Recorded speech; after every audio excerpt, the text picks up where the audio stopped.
Hello everyone, इस video में discuss करेंगे कैल्सिनेशन एंड रोस्टिंग के बीच डिफरेंस क्या होता है, वो डिफरेंस समझेंगे। चलिए स्टार्ट करते हैं कैल्सिनेशन से।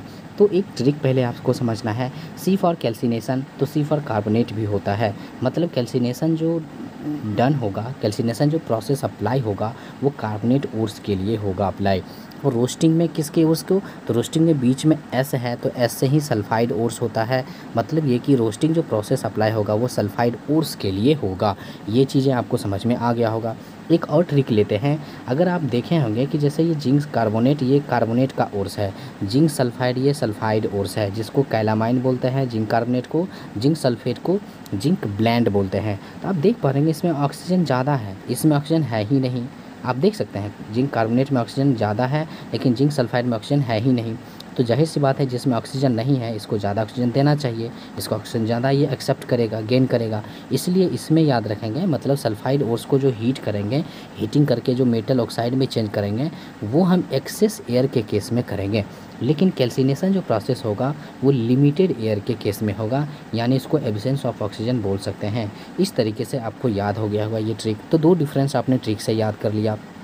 थर्ड ट्रिक देखते हैं।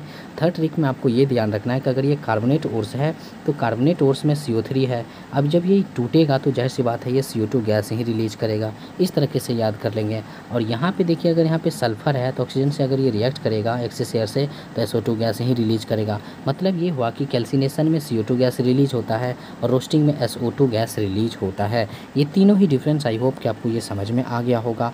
मैं फिर से बताना चाहूँगा, C for calcination C for carbonates भी होता है, मतलब कैल्सिनेशन प्रोसेस कार्बोनेट ओर्स के लिए। यहाँ पे बीच में एस है तो एस फॉर सल्फाइड भी होता है, मतलब रोस्टिंग प्रोसेस सल्फाइड ओर्स के लिए अप्लाई होगा। सेकंड यहाँ पे याद रखेंगे कि यहाँ पे ऑक्सीजन इसमें कार्बोनेट ओर्स में पहले से ही ज़्यादा रहता है, इसलिए लिमिटेड एयर के केस में इसको हीट करवाएंगे। लेकिन इसमें सल्फाइड में ऑक्सीजन है नहीं, इसलिए ज़्यादा एक्सेस यानी ज़्यादा ऑक्सीजन के प्रेजेंस में इसको हीट करवाएंगे। इस तरीके से याद रखना है। और थर्ड ट्रिक मैंने आपको बताया कि अगर इसमें कार्बोनेट है तो ये CO2 गैस रिलीज करेगा, इसमें सल्फ़र है तो मतलब ऑक्सीजन से रिएक्ट करके SO2 गैस रिलीज करेगा। अब थोड़ा सा डिस्कस कर लेते हैं इसके डेफिनेशन को। आप इसके डेफिनेशन को देख पा रहे हैं, the process of converting ore into oxide. हाँ, ओर्स को हम ऑक्साइड में चेंज करने के लिए कैल्सिनेशन प्रोसेस अप्लाई करते हैं बाय हीटिंग इट स्ट्रांगली। अब आगे यहाँ पे देखिए, the ore is heated below its melting point. Very very important यहाँ पे ये ऑब्जर्वेशन है कि कैल्सिनेशन जो है ओर्स को हम तो हीट करते हैं ताकि वो मेटल के ऑक्साइड में चेंज हो जाए, लेकिन इस ओर्स के मेल्टिंग पॉइंट के बिलो, इसके मेल्टिंग पॉइंट के बिलो में ही हम इसको हीट करते हैं। इस तरीके से याद रखना है। और तो और ये आइदर एब्सेंस ऑफ एयर या फिर in limited supply of air, या तो एब्सेंस कह सकते हैं या तो लिमिटेड एयर के प्रेजेंस में कह सकते हैं, जो कि मैंने आपको ऑलरेडी ट्रिक से बताया। This method is commonly used for converting carbonate या फिर hydroxide to their respective oxide. मतलब कार्बोनेट या हाइड्रोक्साइड ओर्स को हम चेंज करते हैं उसके ऑक्साइड में। तो इस तरह से आपको ये ध्यान रखना है कि कैल्सिनेशन प्रोसेस भी आपको मेटल के ऑक्साइड में चेंज करने का प्रोसेस है। अब यहाँ पे आपको ये याद रखना है, देख सकते हैं आप कि यहाँ पे ड्यूरिंग कैल्सिनेशन, यहाँ पे आप देख सकते हैं during calcination moisture and volatile impurities are removed. हाँ, क्योंकि अगर हम कह सकते हैं कि कंसनट्रेटेड जब ओर्स कंसनट्रेट ओर रहता है तो उस ओर्स को ही हम मेटल के ऑक्साइड में चेंज करते हैं, लेकिन इस कंसनट्रेटेड ओर्स में ही कुछ मॉइस्चर के फॉर्म में वॉलेटाइल इम्प्योरिटीज़ प्रेजेंट रहते हैं, जो कि अब हीटिंग करने से मेटल ऑक्साइड में चेंज हो जाएगा, लेकिन बदले में कुछ इम्प्योरिटीज़, वॉलेटाइल इम्प्योरिटीज़, कुछ मॉइस्चर भी कैंसिल हो जाता है, रिमूव्ड हो जाता है। इस प्रोसेस में आपको ये भी बात ध्यान रखना है। अब रोस्टिंग समझते हैं। रोस्टिंग का डेफिनेशन क्या है?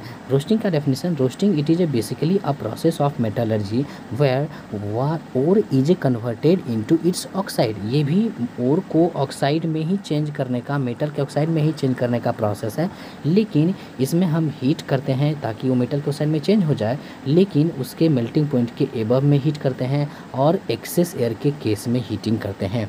आपको कंडीशन याद रखना है, रोस्टिंग में उसके मेल्टिंग पॉइंट के एबव हीट करते हैं और एक्सेस एयर के केस में करते हैं, ज़्यादा ऑक्सीजन के प्रेजेंस में ऐसा करते हैं, ये आपको याद रखना है। अब आगे यहाँ पे देखिए, roasting is a method that is used for converting sulphide ores, यानी सल्फाइड ओर्स जैसे जिंक सल्फाइड है तो उसको ऑक्सीजन के केस में इसको जिंक ऑक्साइड में चेंज करते हैं, मतलब सल्फाइड ओर को उसके मेटल ऑक्साइड में चेंज करते हैं।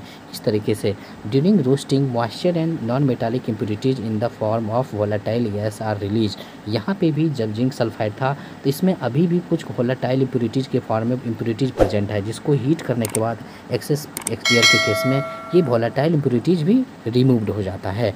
तो आई होप कि आपको ये डिफरेंस समझ में आया होगा, रोस्टिंग में और कैल्सिनेशन में क्या डिफरेंस है, एक्चुअल डिफरेंस आपको समझ में आया होगा। अगर आपको समझ में आया है तो बहुत बहुत धन्यवाद वीडियो देखने के लिए। Thank you so much.